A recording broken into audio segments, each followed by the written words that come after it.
धियो यो नः प्रचोदयात्।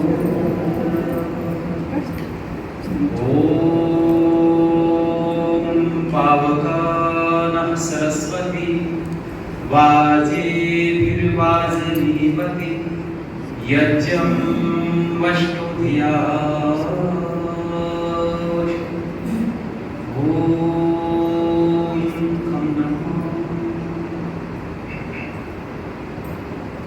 व्याख्यान वेदी पर विराजित आर्य जगत के बहुत ही उच्च कोटि के विद्वान उपदेशक आदरणीय आचार्य उमेश चंद्र श्रेष्ठ जी, इसी व्याख्यान वेदी पर विराजित जिनके सुंदर गीतों को भी आप सुन रहे थे, आर्य जगत की बहुत ही ऊंची प्रतिभा और वेदनिष्ठ भजनोपदेशक आदरणीय जगत वर्मा जी, और इसी व्याख्यान वेदी पर विराजित आदरणीय विजयपाल जी, आदरणीय स्नेही जी, और मेरे समक्ष उपस्थित जिनका असीम प्रेम और स्नेह मेरे ऊपर बना रहता है और जिनके निवेदन पर मैं आप लोगों के दर्शन करने का मुझे सौभाग्य मिला है। इस तपोवन साधन आश्रम की एक बहुत ही सुनियोजित और व्यवस्थित इस व्यवस्था को मैं देख रहा था, उनके द्वारा संचालित की जा रही है। आदरणीय इंजीनियर प्रेम प्रकाश शर्मा जी, और हमारे मध्य में मैं तो दूसरी बार उनके दर्शन करने का सौभाग्य मिला है। वर्तमान समय में आर्य समाज के लिए वो भामाशाह का काम कर रहे हैं।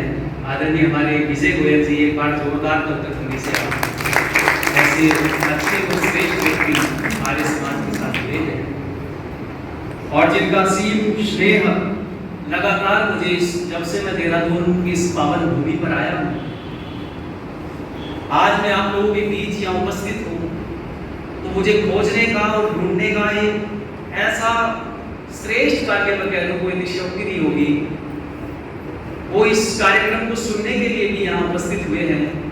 दामावाला के आदरणीय प्रधान सुधीर गुलाटी जी बड़ा काम आर्य समाज के लिए वो कर रहे हैं। जोरदार तालियों से आप सबका भी स्वागत करिए। और इस मंच का वेदी का बड़ी कुशलता के साथ में संचालन कर रहे हैं आर्य जगत के बड़े उच्च कोटि के विद्वान उपदेशक आदरणीय पंडित आचार्य शैलेश जी। उनका नेतृत्व, स्नेह, आशीर्वाद भी समय समय पर मुझे मिलता रहता है।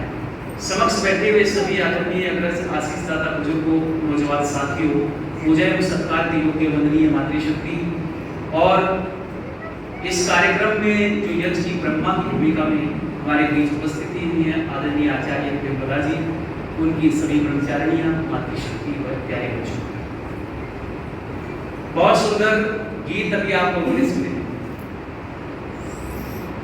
और पंडित जी आपको जो भजन सुना रहे थे उसमें एक भजन इन्होंने क्रम व्यवस्था से जोड़कर सुनाया और दूसरा भजन जो मैंने सुना वो ऋषिवर दयानंद से संबंधित सुनाया।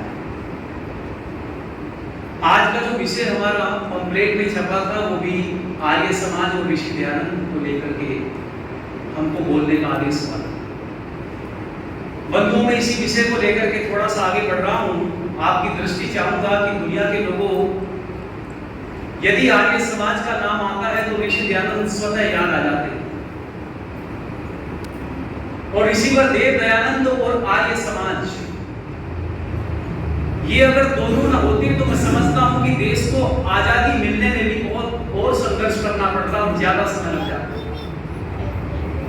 देश की आजादी की बात हो, धर्म को परिमार्जित करने की बात हो, या सामाजिक कुरीतियों के निवारण की बात हो, हर स्थिति में आर्य समाज ने अपना बढ़ चढ़ करके योगदान दिया है और समाज की दशा को ठीक करने का काम किया है। लेकिन एक चीज जो सबसे महत्वपूर्ण मुझे नजर आती है कि ऋषिवर देव दयानंद ने बहुत सारे उपकार समाज के ऊपर किए, लेकिन सबसे बड़ा उपकार है ऋषिवर देव दयानंद का कि परिमार्जित रूप में हमको वेद दिए, और वो वेद का ज्ञान दिया जो लोगों ने कह दिया था कि वेद नहीं है। वेद को तो एक ऐसी भ्रांति लोगों ने डाल दी दूसरे मस्तिष्क में, उन लोगों ने जिनके ऊपर ये भार डाला गया था कि आप देश के ब्रेन ड्रेन हैं, देश के ब्राह्मण तबके के आप लोग हैं, आपने वेद का ज्ञान समाज को देना है, लेकिन वो कहने लगे जी वेद तो कौन ले गया, जरा जोर से बोल दो, महिषासुर। लेकिन ऋषिवर दयानंद ने कहा कि है दुनिया के लोगों, है आर्यों, ये तुम्हारा आलस्य और प्रमाद ही क्या है, बोल दो जरा, महिषासुर। जिस दिन तुम ये आलस्य और प्रमाद छोड़ करके तुम परमार्थी, तुम्हें कर्मशील बनना तुमने शुरू कर दोगे, उस दिन याद रखना तुम्हारा जीवन दर्शन ही बदल जाएगा। और ऋषिवर दयानंद ने जर्मनी से वेद मंगाए और फिर परिमार्जित करके समाज के सामने प्रस्तुत किए।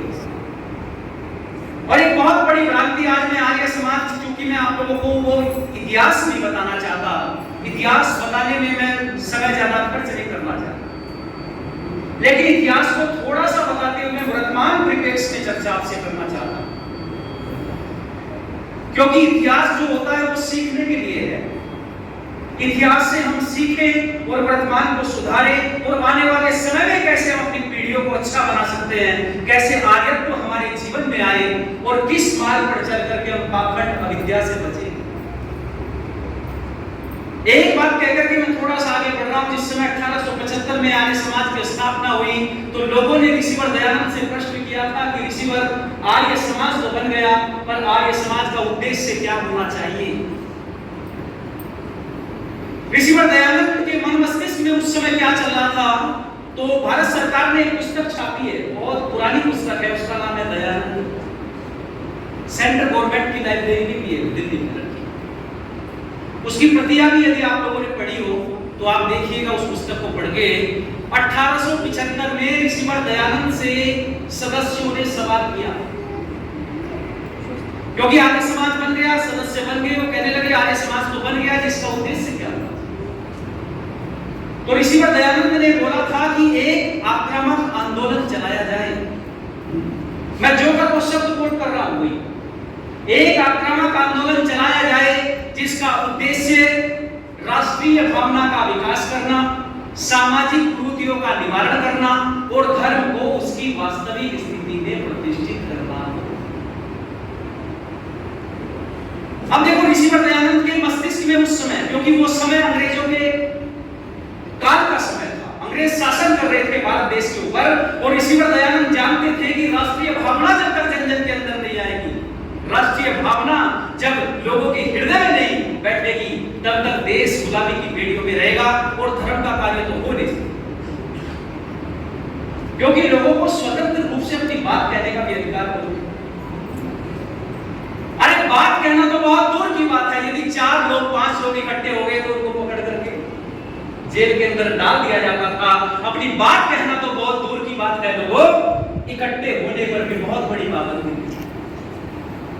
और ऐसे कानून, ऐसे नियम बनाए अंग्रेजों ने यहाँ पर कि जिसके ऊपर मुकदमा चलना है वो उपस्थित भी नहीं है, लेकिन फिर भी मुकदमा चलता था, वो कोर्ट में नहीं है लेकिन उसको सजा हो जाती है, फांसी तक दी गई ऐसे लोगों को, हालांकि जबकि उनकी उपस्थिति मालूम है।